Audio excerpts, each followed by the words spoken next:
ಅಂತರಂಗದೊಳರಿಯುತ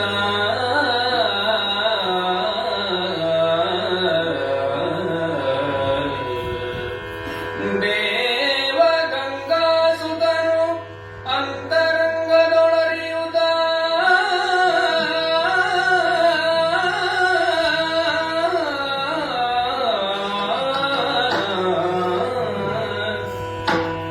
ಎಂತಾದೊಡವನ ಕರೆಸಲು ಬೇಕು ಎಂತಾದೊಡವನ ಕರೆಸಲು ಬೇಕು ಅಲ್ಲದಿರೆ ಭ್ರಾಂತನಾಗುವ ಅಂಧ ನೃಪತಿ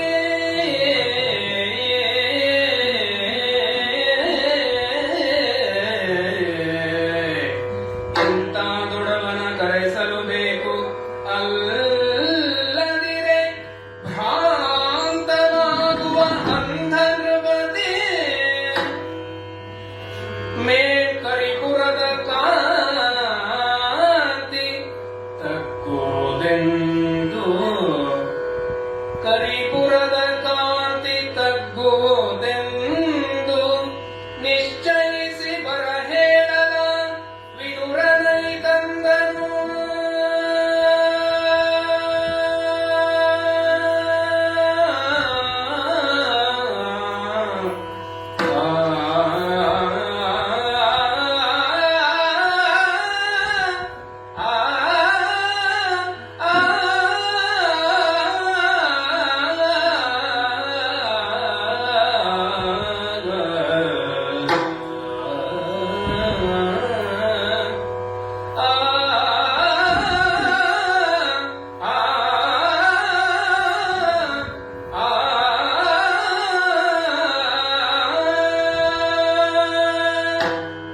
ಓ ಸಂಜಯ, ಆಚಾರ್ಯವರ ಏನಿದು? ಇದೇನಾಗಿ ಹೋಗಿದೆ ಸಂಜಯ? ಈ ಎಲ್ಲವನ್ನು ನೋಡುವ ದುರ್ಭರವಾದ ಸ್ಥಿತಿ ವಂಶದ ಹಿರಿಯನಾಗಿ ಈ ಭೀಷ್ಮನ ಪಾಲಿಗೆ ಇಂದು ಬಂದಿದೆ. ಎಷ್ಟೇ ಪ್ರಯತ್ನಿಸಿದರೂ ಇವರ ಯಾವ ಡೊಂಕನ್ನು ತಿದ್ದುವ ಸರಿಪಡಿಸುವ ಸಾಧ್ಯತೆಗಳೇ ನನ್ನ ಮುಂದೆ ಕಾಣಿಸುತ್ತಿಲ್ಲವಲ್ಲ. ಒಂದು ಕಾಲವಿತ್ತು, ವಂಶದಲ್ಲಿ ಮಕ್ಕಳಿಲ್ಲ ಮಕ್ಕಳಿಲ್ಲ ಅನ್ನುವ ಕೊರಗು ಚಿಂತೆ ಇಡೀ ವಂಶವನ್ನೇ ಆವರಿಸಿತ್ತು. ಆಗ ಭಗವಾನ್ ವ್ಯಾಸರ ಅನುಗ್ರಹದಿಂದ ವಂಶ 3 ಮಕ್ಕಳನ್ನು ಕಾಣುವ ಹಾಗಾಯಿತು. ಆದರೆ ಮಾಡುವುದೆಂತು? ಒಬ್ಬ ಹುಟ್ಟು ಕುರುಡನಾದರೆ ಮತ್ತೊಬ್ಬ ರೋಗಿಷ್ಠನಾಗಿ ತರಿಸಿದ. ಇನ್ನು 3ನೇವನು ಧರ್ಮಾತ್ಮನೂ ದೃಢಾಂಗನೂ ಮಹಾಪ್ರಾಜ್ಞನೂ ಆದ ವಿದುರ. ಆದರೆ ಏನು ಮಾಡೋಣ, ಅವನ ಜಾತಿಯೇ ಅವನಿಗೆ ಪ್ರತಿಬಂಧಕವಾಯಿತು. ಸತ್ಯ. ನಾನೇನು ಇವರಿಗೆ ನೀಡುವ ವಿದ್ಯಾಭ್ಯಾಸ ಇತರೆ ಸಂಸ್ಕಾರಗಳಲ್ಲಿ ಸಮಾನತೆಯನ್ನೇ ತೋರಿಸಿದವನು. ಒಂದಷ್ಟು ಕಾಲ ಕಳೆಯಿತು. ಪಾಂಡು, ಧೃತರಾಷ್ಟ್ರ ಹಾಗೂ ವಿದುರರಿಗೆ ಸಲ್ಲಬೇಕಾದ ವಿವಾಹಾದಿ ಸಂಸ್ಕಾರಗಳನ್ನು ನಾನು ಮಾಡಿದೆ. ಇನ್ನೇನು ವಂಶ ಒಳ್ಳೆಯ ದಿನಗಳನ್ನು ನೋಡುವಂತಹ ಸಮಯ ಬಂದಿತು ಎನ್ನುವಂತಹ ಸಂದರ್ಭದಲ್ಲಿ ಪಾಂಡುವಿನ ಅವಸಾನವಾಯಿತು. ಹೌದು. ಅನಿವಾರ್ಯವಾಗಿ ಧೃತರಾಷ್ಟ್ರನನ್ನು ಸಿಂಹಾಸನಕ್ಕೆ ಏರಿಸಲೇಬೇಕಾದಂತಹ ಪರಿಸ್ಥಿತಿ ನನಗೇ ಬಂದೊದಗಿತಲ್ಲ. ಆದರೆ ಮಹಾಜ್ಞಾನಿಯಾದ ವಿದುರನಿಗೆ ಮಹಾಮಂತ್ರಿಯ ಪಟ್ಟವನ್ನೇನೋ ನಾನು ಆಗಲೇ ನೀಡಿದ್ದು ನಿಜ. ಅವನ ಸಹಾಯ ಸಹಕಾರದಿಂದಲೇ ಇಂದು ನಮ್ಮ ರಾಜ್ಯ ಇಷ್ಟು ಸುಭಿಕ್ಷತೆಯನ್ನ ನೋಡುತ್ತಿದೆ ಎಂದರೆ ಅದರಲ್ಲಿ ಯಾವ ಸಂದೇಹವೂ ಇಲ್ಲ. ಸರಿ.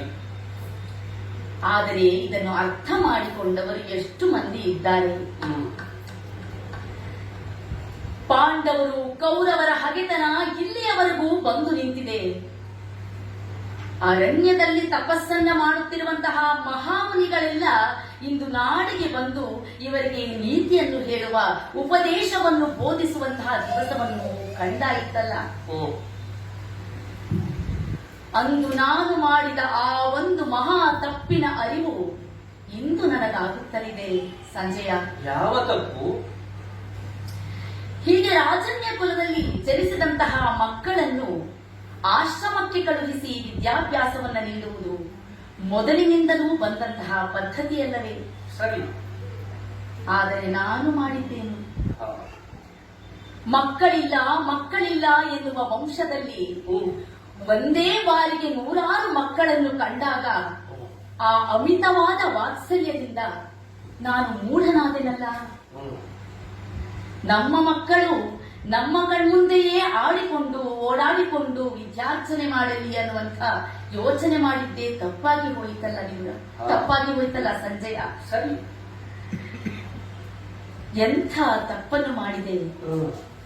ಆಶ್ರಮಕ್ಕೆ ಕಳುಹಿಸಿ ವಿದ್ಯಾಭ್ಯಾಸ ನೀಡಬೇಕಾದ ನಾನು ಇಡೀ ಗುರುಕುಲವನ್ನೇ ಗುರುಕುಲವನ್ನಾಗಿಸಿಬಿಟ್ಟೆ. ಹೌದು. ಅಂತಹ ಆಶ್ರಮವನ್ನೇ ನಮ್ಮ ಅರಮನೆಯ ಅಂಗಳಕ್ಕೆ ತಂದು ಬಿಟ್ಟೆನಲ್ಲ. ಇದೆಂತ ಮಹಾ ತಪ್ಪು. ಶಿಕ್ಷಣ ಎಂದಿಗೂ ಶಿಕ್ಷೆಯೊಂದಿಗೆ ದೊರೆಯಬೇಕಾದಂತಹ ಒಂದು ಮಹಾಕೃತಿ. ಹೌದು. ಶಿಕ್ಷೆಯೇ ಇಲ್ಲದ ಶಿಕ್ಷಣಕ್ಕೆ ಯಾವ ಸ್ವರೂಪವೂ ಇಲ್ಲವಲ್ಲವೇ? ಅರಣ್ಯದಲ್ಲಿ ದೊರಕಬಹುದಾದ ಆ ಒಂದು ಮಹಾನಿಧಿ ಎಂದರೆ ಅದು ಜ್ಞಾನ. ನಮ್ಮ ಮನೆಯ ಮಕ್ಕಳು ಇಂದು ಜ್ಞಾನ ಶೂನ್ಯರಾಗಿಯೇ ವರ್ತಿಸುತ್ತಿದ್ದಾರಲ್ಲ. ಏನು ಮಾಡೋಣ? ಇವರಿಗೆ ಬುದ್ಧಿ ಹೇಳುವ ಯಾರಾದರೂ ಇದ್ದಾರೆಯೇ? ಸಭಿಕರೇ, ನಾವು ನಮ್ಮ ಮಕ್ಕಳಿಗೆ ಶಿಕ್ಷೆಯೊಂದಿಗೆ ಶಿಕ್ಷಣವನ್ನು ನೀಡಬೇಕಲ್ಲವೇ? ಶಿಕ್ಷೆ ಇಲ್ಲದೆ ಶಿಕ್ಷಣ ನೀಡಿದರೆ ಇಂತಹ ಸಾಮ್ರಾಜ್ಯ ಸೃಷ್ಟಿಯಾಗುತ್ತದಲ್ಲವೇ? ಅರಣ್ಯವಾಸಿಗಳೆಲ್ಲ ನಾಡಿಗೆ ಬಂದು ನೀತಿ ಬೋಧಿಸುವಂತಹ ದಿನಗಳನ್ನು ನೋಡಿಯಾಯಿತು. ಆದರೆ ಇವರಿಗೆ ಎಷ್ಟು ನೀತಿ ಹೇಳಿದರೆ ಏನು ಪ್ರಯೋಜನ? ಸರಿ. ಮೂರ್ಖರಿಗೆ ಬುದ್ಧಿಯನ್ನು 100 ಕಾಲ ಬೀಳಿದರೂ ಕೋರ್ಕಲ್ಲ ಮೇಲೆ ಮಳೆ ಸುರಿದ ಹಾಗಲ್ಲವೇ? ಹಾಗೆ ಆಯ್ತಲ್ಲ ಈಗ. ಏನು ಮಾಡೋಣ ಸಂಜಯ? ಕೌರವನಂತೂ ಬದಲಾಗಲಿಲ್ಲ. ಇನ್ನು ಧೃತರಾಷ್ಟ್ರನಾದರೂ ಬದಲಾಗಬಹುದೇನೋ ಎನ್ನುವ ನನ್ನ ಆಸೆ ಕಮಲಿ ಹೋಯಿತಲ್ಲ. ಅದಕ್ಕೂ ಅವಕಾಶವಿಲ್ಲ ಎಂದು ಅವನು ತೋರಿಸಿಕೊಟ್ಟನಲ್ಲ. ಮತ್ತೆ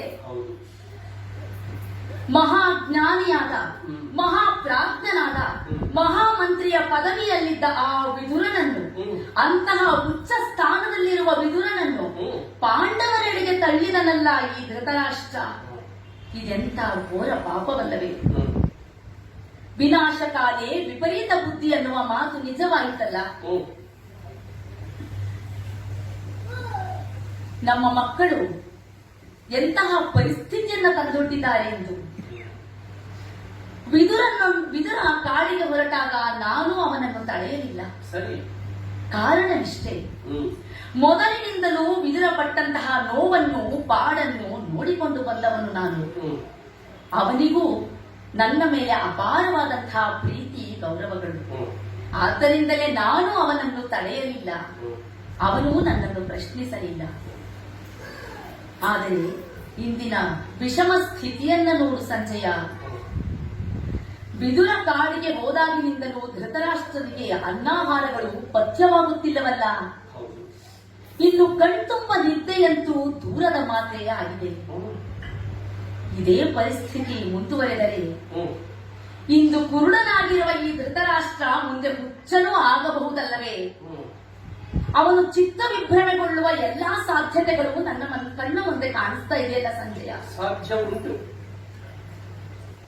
ಒಂದು ಮಾತು ಹೇಳುತ್ತೇನೆ ಸಂಜಯ. ಯಾವುದು? ಪಾಂಡವರದ್ದು ಸುಯೋಗ. ಪಾಂಡವರು ಪುಣ್ಯಾತ್ಮರು. ಅವರು ಸರಿಯಾದ ಸ್ಥಾನವನ್ನೇ ಹೋಗಿ ಸೇರಿದ್ದಾರೆ. ನೋಡುವವರ ಕಣ್ಣಿಗೆ ಪಾಂಡವರ ಜೀವನ ಕಷ್ಟ ಎನಿಸಿದರು. ಮಾನವ ಜನ್ಮದಲ್ಲಿ ಜನಿಸಿದ ಮೇಲೆ ಕಲಿಯಬೇಕಾದ ಕಲೆಯಬೇಕಾದ ಸ್ಥಾನವನ್ನೇ ಅವರು ಹೋಗಿ ಸೇರಿದ್ದಾರೆ. ನಮ್ಮ ಕೌರವರ ದುರ್ಯೋಗವನ್ನು ನೋಡು. ಈ ನಾಡಿನಲ್ಲಿ ಎಲ್ಲರ ಶಾಪ ತಾಪ ಕೋಪಕ್ಕೆ ಒಳಗಾಗುತ್ತಿದ್ದಾರಲ್ಲ. ಇವರಿಗಿನ್ನೆಂಥ ಬುದ್ಧಿ ಹೇಳುವುದು ಸಂಜಯ? ಈಗ ಧೃತರಾಷ್ಟ್ರನ ಪರಿಸ್ಥಿತಿಯನ್ನು ನೋಡು. ಇನ್ನೇನು ಮಂಗಳದ ಅಂಗಳದಲ್ಲಿ ಬೆಳೆಯನ್ನು ಬೆಳೆಯಬೇಕು ಅನ್ನುವಷ್ಟರಲ್ಲಿ ಇಂಗಳದ ಮಳೆ ಸುರಿದ ಹಾಗಾಯ್ತಲ್ಲ. ಧೃತರಾಷ್ಟ್ರನ ಒಂದು ಕಣ್ಣು ವಿದುರನಾದರೆ ಮತ್ತೊಂದು ಕಣ್ಣು ನೀನೇ ಅಲ್ಲವೇ ಸಂಜಯ? ಆದ್ದರಿಂದಲೇ ನಿನ್ನನ್ನೇ ಬರ ಹೇಳಿದೆ. ಪಾಂಡವರಿರುವ ಕಾಮ್ಯಕಾವನಕ್ಕೆ ತೆರಳಿ ಅಲ್ಲಿ ಪಾಂಡವರನ್ನು ಸೇರಿರುವಂತಹ ವಿದುರನನ್ನು ಅವನ ಮನವೋಲೈಸಿ ನಮ್ಮಲ್ಲಿಗೆ ಮತ್ತೆ ಕರೆತರಬೇಕು ಎನ್ನುವ ಉದ್ದೇಶ ನಮ್ಮದು. ಸಫಲವಾಯಿತಲ್ಲ? ಅದನ್ನು ನಾನೇ ಸಾಧಿಸಬೇಕು ಅಂತ ನಿಮ್ಮ ಅಪೇಕ್ಷೆ? ಖಂಡಿತವಾಗಿಯೂ ಸಂಜಯ. ಆಚಾರ್ಯವರ, ನಮ್ಮ ತಂದೆ ಗವಲ್ಗಣರು ಹಸ್ತಿನಾವತಿಗೆ ನಿಷ್ಠರಾಗಿಯೇ ಸೇವೆಯನ್ನು ಸಲ್ಲಿಸಿದವರು. ರಥದ ಕೀಲುಗಳು ತಪ್ಪಿದಾಗ ಅದನ್ನು ಸರಿಪಡಿಸುವುದು ಅವರ ಮುಖ್ಯ ಕಾಯಕ. ಸಾರಥಿತನವನ್ನು ಮಾಡುತ್ತಾ ಇದ್ರು, ಅಲ್ಲ ಅಂತಲ್ಲ. ಆದರೆ ಹೇಳಿಕೊಳ್ಳುವುದಕ್ಕೊಂದು ಸ್ಥಾನ. ಸಾರಥಿ ಯಾರ ಸಾರಥಿ ಕೇಳಿದ್ರೆ ಧೃತರಾಷ್ಟ್ರನಿಗೆ ಸಾರಥಿ. ಹುಟ್ಟು ಕುರುಡನಾದಂತಹ ಆತ ರಥಯಾನವನ್ನು ಎಲ್ಲಿಗೆ ಮಾಡುವುದಾದ್ರೂ ಹೇಗೆ? ಅವನಿಗೊಂದು ಸಾರಥಿ ಬೇಕು ಅಂತ ಕೇಳಿದ್ರೆ ಇದು ರಾಜಮನೆತನದ ಪರಂಪರೆ ಪದ್ಧತಿ, ಬಿಡುವ ಹಾಗಿಲ್ಲ ಅಂತ ನೇಮಕ. ಆದ್ರೆ ಉದ್ಯೋಗ ಇಲ್ಲದೆ ಅಪ್ಪಯ್ಯ ಮನೆಯಲ್ಲೇ ಕುಳಿತವರು ನನಗೊಂದಷ್ಟು ನೀತಿಯನ್ನು ಉಪದೇಶಿಸಿದ್ದು ಸಫಲವಾಯಿತು ಅಂತ ನನಗೆ ಈಗ ಅನ್ನಿಸ್ತಾ ಉಂಟು. ಆವಾಗ ನಾನು ಆಸ್ಥಾನವನ್ನು ಪ್ರವೇಶ ಮಾಡುವುದು, ಇಲ್ಲಿದ್ದಂತಹ ಹಿರಿಯರನ್ನು ಗೌರವಿಸುವುದು ನನಗೊಂದು ಪದ್ಧತಿ. ಜೊತೆಗೆ ಧೃತರಾಷ್ಟ್ರದಲ್ಲಿ ನೀವೇ ಆಡಿದ ಹಾಗೆ ಯಾವುದೋ ಒಂದು ಪ್ರೇಮ.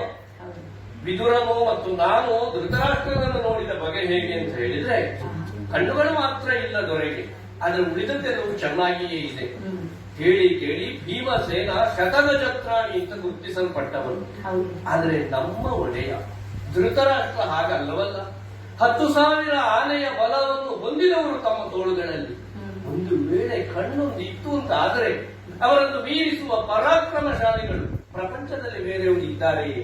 ಇದೊಂದು ಪ್ರಶ್ನೆ ಸಹಜವಾಗಿಯೇ ಬರ್ತದೆ. ಏನೋ ದೇವರ ಇಚ್ಛೆ ಹೇಗಿದೆಯೋ ಹಾಗಾಗುತ್ತದೆ ಎನ್ನುವ ಮನೋಭಾವದಲ್ಲಿ ಇದುವರೆಗೆ ಕಾಲವನ್ನು ದೂಡಿಕೊಂಡು ಬಂದವರು ನಾವು.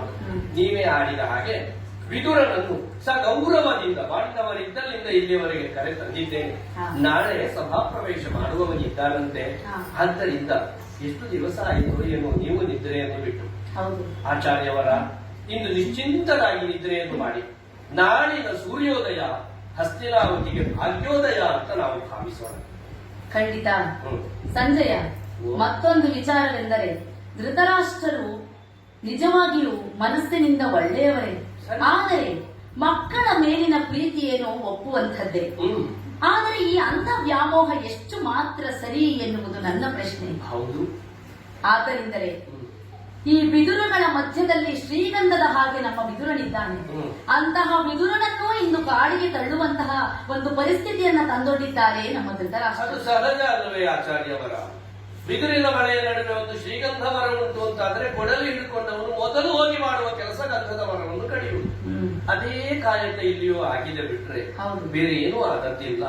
ಯಾಕೆಂದ್ರೆ ಅವರೊಬ್ಬನೇ ಸರಿ ಇದ್ದಾನಲ್ಲ, ಚೆನ್ನಾಗಿದ್ದಾನಲ್ಲ ಎನ್ನುವಂತಹ ದೃಷ್ಟಿ ಉಳಿದವರಿಗೆ ಬರುವುದು ಸಹಜ.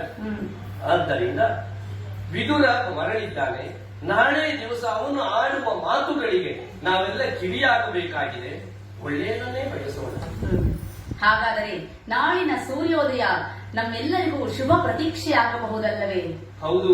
ಮತ್ತೆ ಸಭಾಸದರಿಗೊಂದು ಸೂಚನೆಯನ್ನು ಕೊಡಬೇಕು. ಇದಿಲ್ಲಿಗೆ ಮುಕ್ತಾಯ ಅಲ್ಲ, ಇನ್ನೂ ಮುಂದುವರಿದ ಭಾಗ ಉಂಟು. ಅದು ಹೇಗುಂಟು ಅಂತ ನೋಡಬೇಕು ಅಂತಾದ್ರೆ ಮತ್ತೆ ಸಭೆಯಲ್ಲೇ ಸೇರಬೇಕು. ಹೌದು. ಹಾಗಾದರೆ ಖಂಡಿತ ನಿಶ್ಚಿಂತರಾಗಿ ಇಂದಿನ ದಿವಸವನ್ನು ನಾವು ಕಳೆಯೋಣ. ಶುಭವಾಗಿ.